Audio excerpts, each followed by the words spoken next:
പ്രിയമുള്ളവരെ, എല്ലാവരെയും ഇന്നത്തെ സ്വർണ്ണവിലയിലേക്ക് സ്വാഗതം ചെയ്യുകയാണ്. ഇന്നലെ രാവിലെ സ്വർണ്ണവില പ്രഖ്യാപിക്കുമ്പോൾ അന്താരാഷ്ട്ര മാർക്കറ്റിൽ ഔൺസിന് $2795 പരിധിയിലായിരുന്ന സ്വർണ്ണവില ഇന്ന് കാര്യമായ മാറ്റങ്ങളില്ലാതെ തുടർന്നുകൊണ്ടിരിക്കുകയാണെങ്കിലും മറ്റ് ഘടകങ്ങൾ പരിഗണിക്കുമ്പോൾ കേരള വിപണി നേരിയ തോതിൽ ഉയർന്നിരിക്കുകയാണ്. ഇന്ത്യൻ മാർക്കറ്റിനെ സംബന്ധിച്ചിടത്തോളം ഇന്ന് വരാനിരിക്കുന്ന കേന്ദ്ര ബജറ്റ് സ്വർണ്ണ വിപണിയിൽ നിർണായക പങ്ക് വഹിച്ചേക്കാം. എല്ലാ ദിവസവും നിങ്ങളിലേക്ക് കൃത്യസമയത്ത് സ്വർണ്ണവിലയും വെള്ളിവിലയും തങ്കവിലയും എത്തിക്കുന്ന ഈ ചാനൽ നിങ്ങൾക്ക് ഉപകാരപ്രദമെങ്കിൽ സബ്സ്ക്രൈബ് ചെയ്യുക, ലൈക്ക് ചെയ്യുക.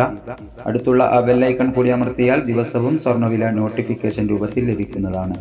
ഇപ്പോൾ തങ്കവില എത്തി നിൽക്കുന്നത് 8320 രൂപയിലാണ്. വൈകി വരുന്ന ഇന്നത്തെ വില 11 മണിയോടുകൂടി കമന്റ് ബോക്സിൽ പിൻ ചെയ്യുന്നതാണ്. എല്ലാവരിൽ നിന്നും ഒരു ലൈക്ക് പ്രതീക്ഷിച്ചുകൊണ്ട് ഇന്നത്തെ സ്വർണ്ണവില നോക്കാം. ഇന്ന് പവന് 120 രൂപ കൂടിയിരിക്കുന്നു.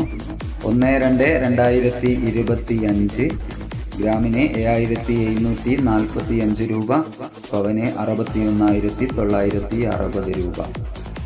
ഇനി ഇന്നത്തെ 18 ക്യാരറ്റ് സ്വർണ്ണവില നോക്കാം. ഗ്രാമിന് 6395 രൂപ, 8 ഗ്രാമിന് 51,160 രൂപ. സിൽവർ 101 രൂപയിൽ മാറ്റമില്ലാതെ തുടരുന്നു. Thank you for watching.